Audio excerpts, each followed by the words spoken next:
What's going on, my dudes? Just checking in. I got an all new video for you. So this is my first haul in about like 2 months. This collects March and April, and there's actually even some May volumes in there. And as you saw in the title, this might be my last manga haul. It is not a clickbait title.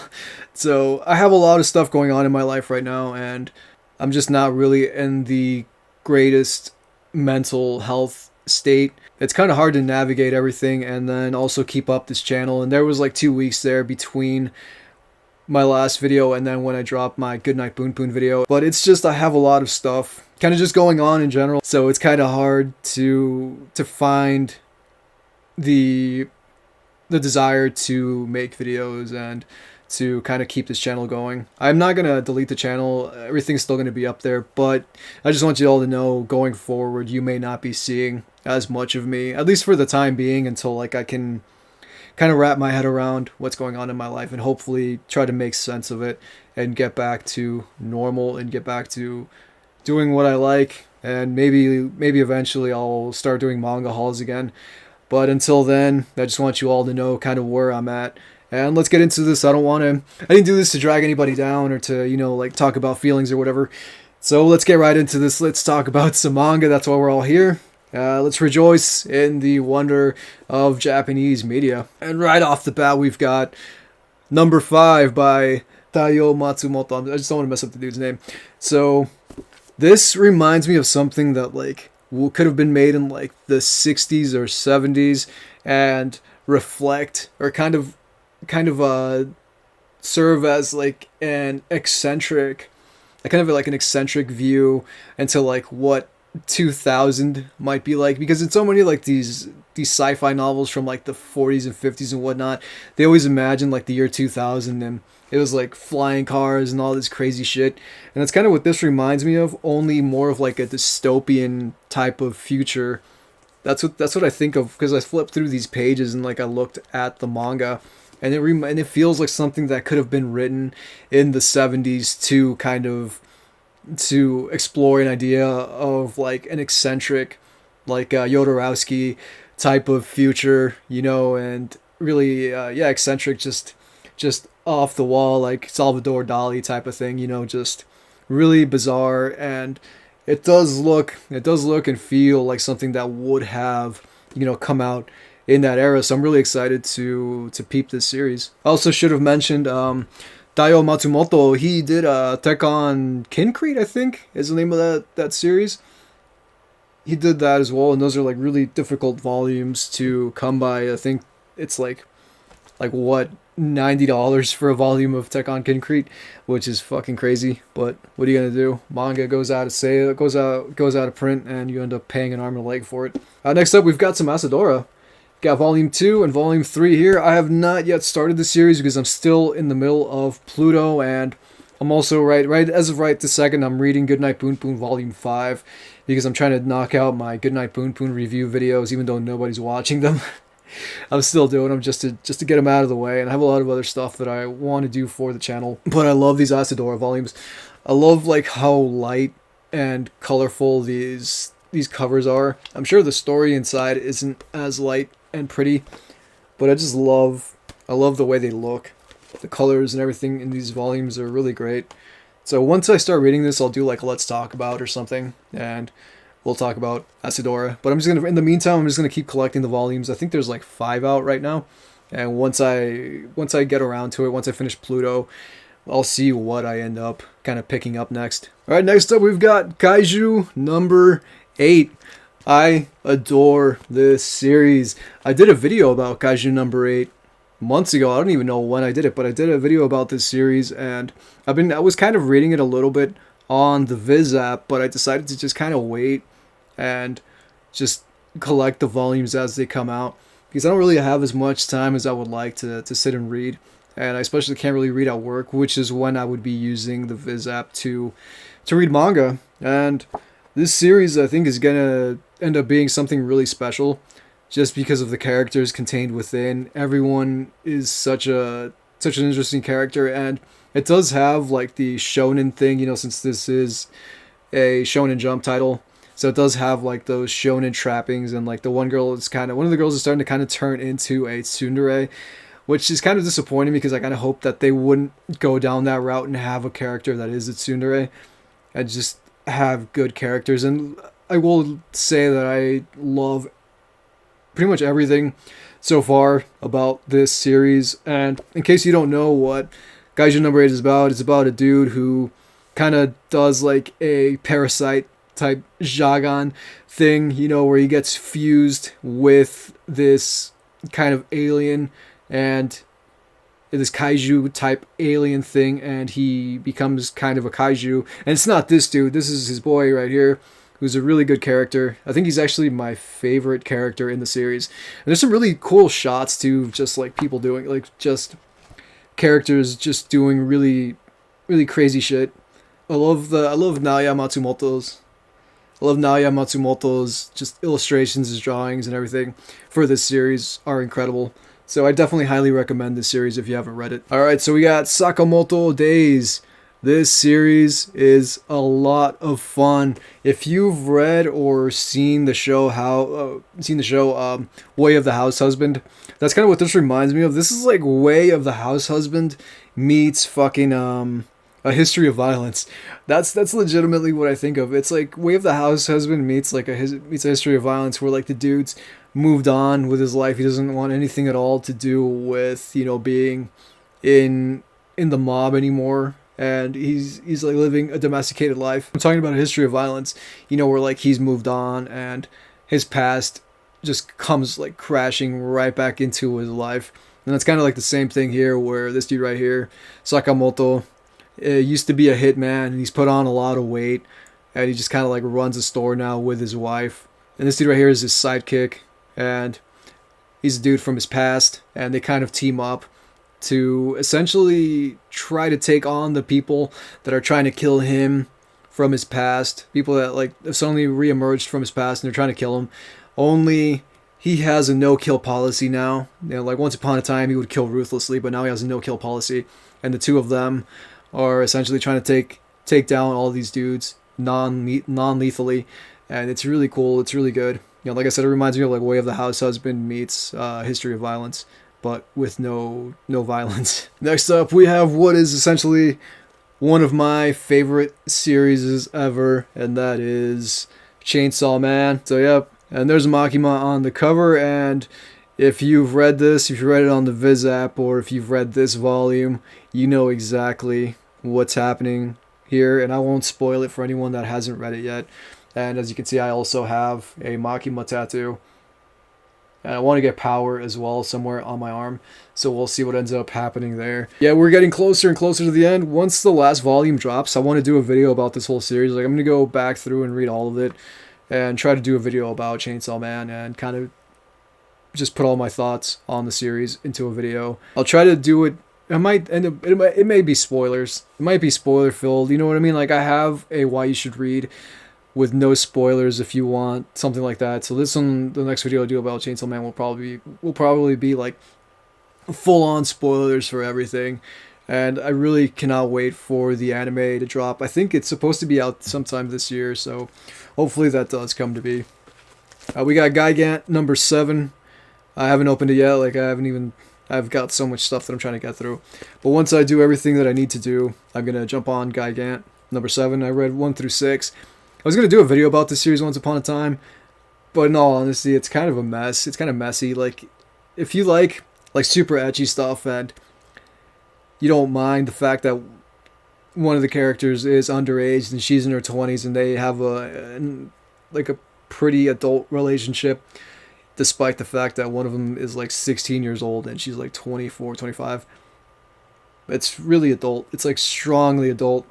So yeah, definitely use caution when reading this, especially if you are not someone who should be reading adult material. So yeah, that's all I'll say about that. Jagan number 8. So these are in Spanish. This is by Norma Editorial. These come out like once every 2 to 3 months, and I have everything so far of this series in Spanish. I really wish that they would drop it in English, because I would 100% start collecting it all over again just to own it in English. But for now, I'm buying it all in Spanish because this series is crazy, and and I really want to consume it all. I did a video about the first volume talking about how crazy it is and like how excited I was to kind of continue it, because it didn't go in any way, shape, or form the way that I thought it might have gone. And the lead character kind of turns out to be a bit of a psychopath, a sociopath. And I don't want to ruin it. I don't want to say too much for anyone that hasn't read Jagan, but I'm sure you've probably seen it out there somewhere. Like, this is one of those series that like not a lot of people talk about, but the people that do read it and do enjoy it won't shut the fuck up about it. So yeah, definitely check this out. I mean, you may end up having to read it on like a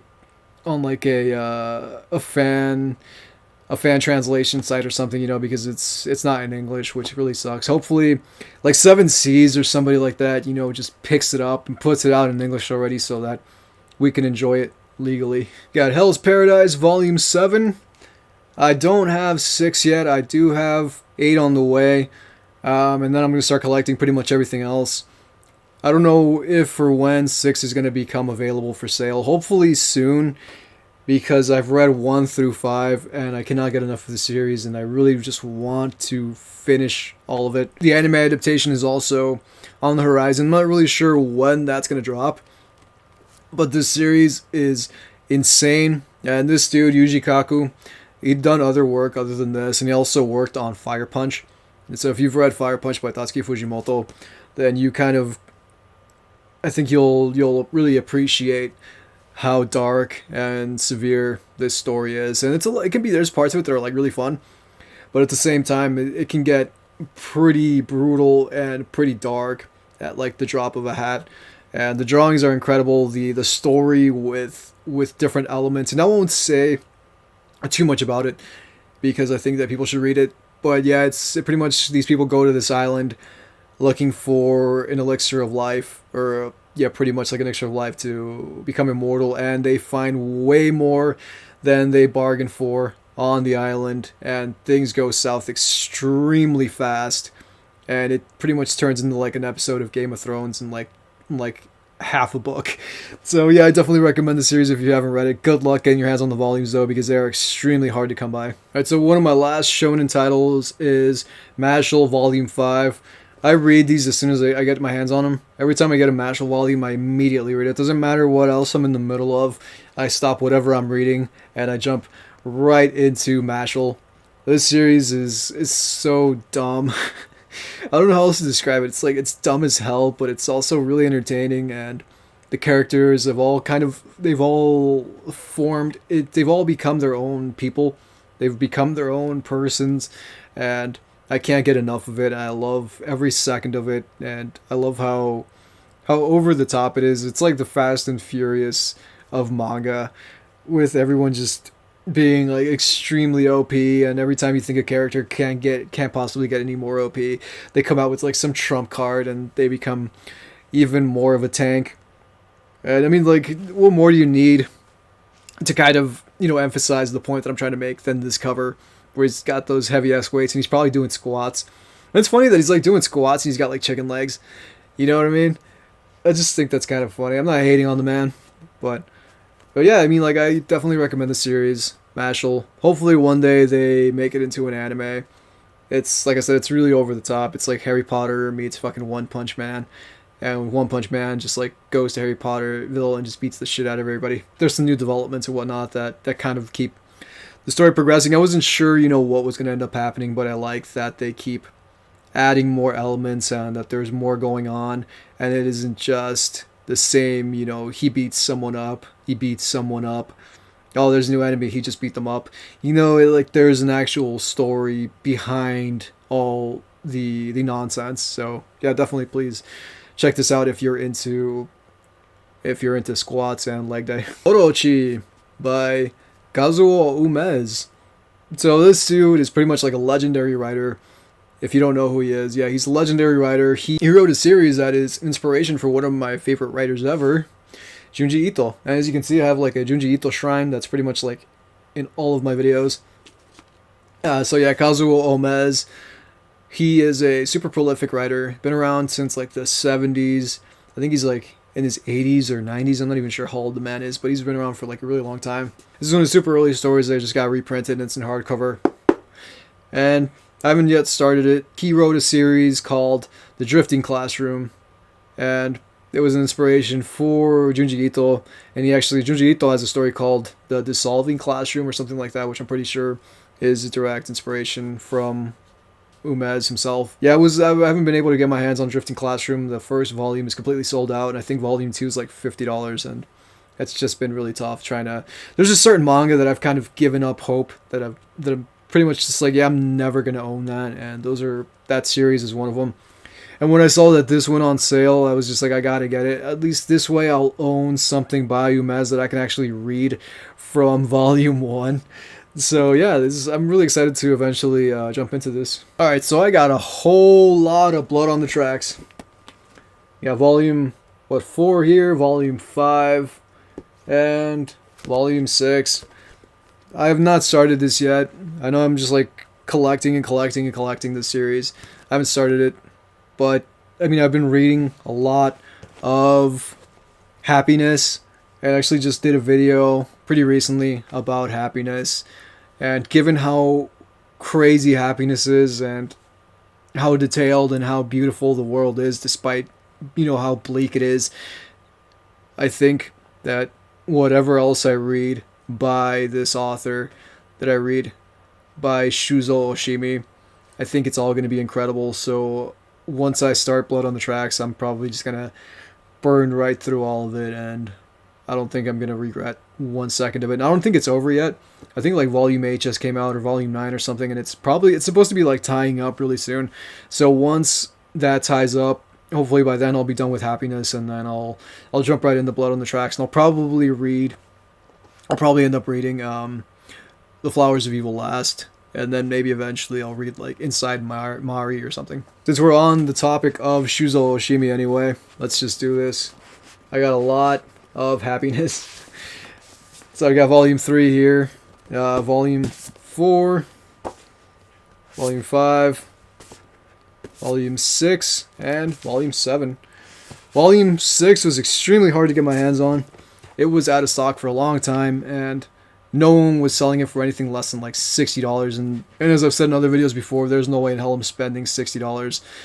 I'm not spending $100, I'm not spending $60. I mean, the most I'm willing to do is maybe I'll spend like $30 if it's something that like I haven't seen and like I desperately need it, and I'm pretty sure that it's not going to get reprinted anytime soon.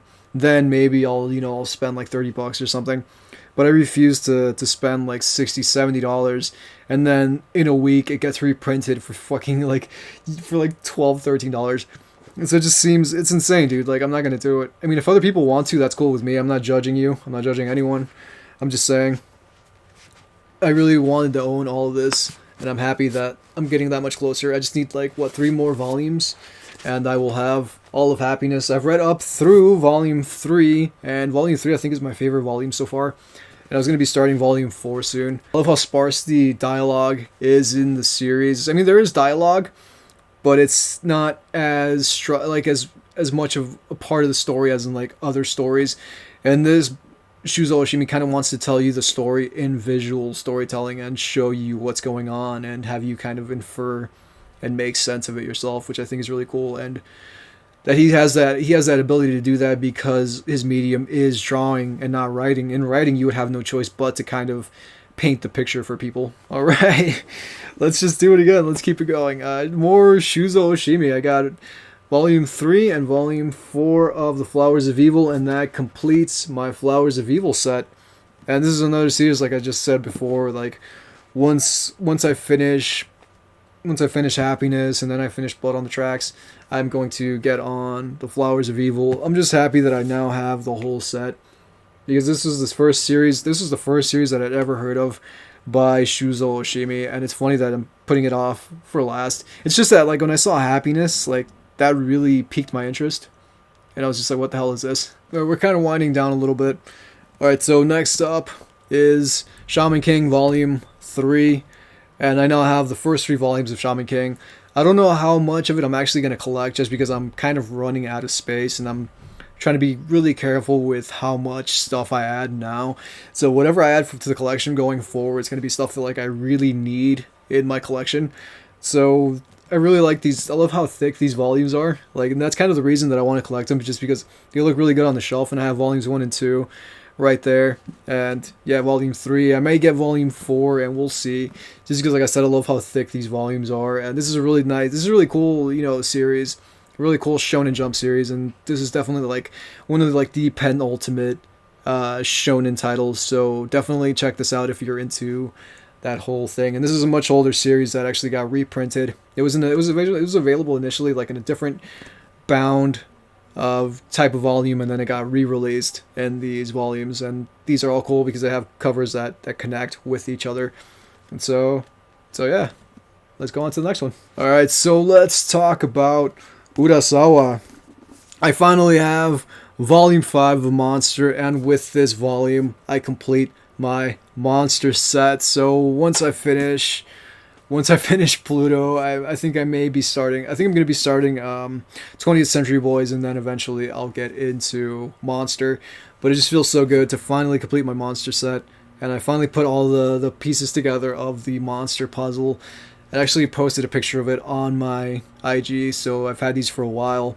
But yeah, since I didn't do this haul until right now, because I was going to collect 2 months worth of hauls, I didn't do anything about it earlier. But I'll post the picture of the completed puzzle, of the Monster puzzle, and I think that's really cool that they did that, with the front covers instead of, like the way they do it with like back covers, where they make the back covers connect. And so yeah, I mean, I'm really excited to read the series. I never watched the anime, and I have no idea what happens, so please don't spoil it for me. I know it's super old, it's been out for a while, and I should have read it by now, but I'm gonna get on it. I promise. Alright, and this right here was like my Moby Dick. This was my fucking white whale. Finally got my hands on volume 2 of fucking 20th Century Boys, and then I also have the closer, 21st Century Boys. But I just really want to talk about this because this was such a fucking nightmare to get my hands on. It was so much work getting my hands on this volume number 2. And I mean, it's available now, you can just buy it. But I mean, for the longest time, I saw people on like eBay, on like Mercari, spending like $100 to $200 on this volume alone. And I just got my hands on it like last month in March for like $14. And it's just crazy, like when I see people, like how much other people spent on this volume. And I had it in a cart, right? And I'd bought it from somebody at one point, and they didn't have it, so they ended up refunding me my money. And like I was like so happy because I was like, finally I'm completing my set, and it didn't happen, so I ended up getting refunded. And then I saw it on Amazon, and I was just like, there's no way. And I clicked, I bought it right then and there, and it took like 2 weeks for them to finally ship it. But I don't even care because I now have the complete 20th Century Boys set, and it feels so good that now I can actually start it. I could start it at any point in time, and I'll know that I have the other volumes all in the lot. So next up, one of the last ones that I'm going to do is Planets. I have both volumes of Planets. I'm pretty sure this series was sold out for a while, and now it is back in stock.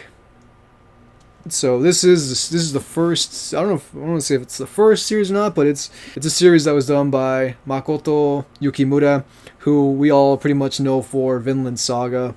And this is the first. I keep saying the first. I'm not sure if this is the first thing he ever did, but I know this is like the first thing that was really popular, and that was serialized by him.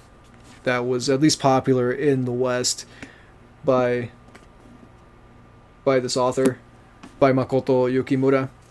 And it's funny, speaking of Vinland Saga, I actually just went and saw The Northman, and it's funny because I just kept thinking of Vinland Saga as I was watching The Northman, even though that story is actually based on, or actually, that's the story that inspired Hamlet, that the film is based on the story that inspired Hamlet.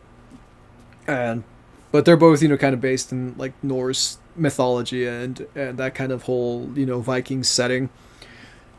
And this is definitely like super far removed from that, especially this second volume looks like more of what I'd mentioned before with like number 5, where it looks like this looks like 2001 A Space Odyssey a little bit. And I'm not really sure what this series is about, but I'm happy to own both volumes. It's only 2 volumes, I'm happy to own both of them finally, and I'm gonna jump into it at some point. Like it's kind of the reason too that I just kind of want to like take a step back and not buy a lot of manga anymore, just so that I can actually start reading some of these volumes because I have just so much stuff accumulated. And yeah, I mean, I want to sit down and spend some time with it. So yeah, we'll see, and we'll see what ends up happening, in the future. All right, so I'm getting closer and closer to finally catching up to Berserk. I now have Volume 6, Volume 7, and Volume 8. So yeah, I have these big boy volumes right here, 6, 7, and 8. I think it's available right now through 10. Yeah, I think like 9 and 10 are the ones that are available, and then 11 and 12 are up for pre-order. I'm not really sure when 11 will drop, but I definitely want to at least get 9 and 10 and then pre-order 11, and then that way I'll at least finally be caught up, and I'll wait, per month, per month or per however many months to get the rest of Berserk. And I'm not really sure how long until Volume 14 finally drops, but at least I'll have everything else. And I was actually trying to get my hands on Hellsing, but that's gonna be a lot more work to get my hands on, especially since Volume 1 is damn near impossible to get right now, until maybe hopefully sooner or later they end up repressing it. I mean, they did that with Berserk, where like volumes 1 through like 4 were nigh impossible to come by, but now they're available again. And hopefully that happens with Hellsing, so I can finally get my hands on Volume 1 and then get Volumes 2 and 3. I was thinking about just getting 2 and 3, and then, whenever 1 comes out, whenever 1, gets repressed, I'll jump on that and get that too. But yeah, I mean, I definitely want to own all of these Berserk volumes because I just want to celebrate Kentaro Miura in any way possible, because as I've said 100 other times, and I've mentioned his name so many times in my videos, I think that he was a living legend and he will be missed forever. And the impact that he made, not just on manga, but in media in general, and how much like his works inspired so many other things, and not just manga but video games and movies and just toys and whatnot. It's a legacy that will live on forever. So that's all I have for you. I hope you enjoyed this haul. Like I said, this might be my last haul for a long time. It might just be my last haul in general. We'll see what happens. Hopefully it isn't my last haul in general, but for now, this is my last haul. And I just want to say thank you so much for watching these videos. I put a lot of work into this, and I'm grateful that there's people that watch these and they appreciate what I do, because it's not easy, and especially, when I have like just so much stuff going on and not really in the best place. The best place mentally, but you know what? I keep trudging. I've been through worse. I've had surgeries. I went through some horrible stuff, and none of that broke me. I'm still here, so I don't think this is going to break me either. Thank you so much for hanging out with me. My name is Oscar. Until next time we meet.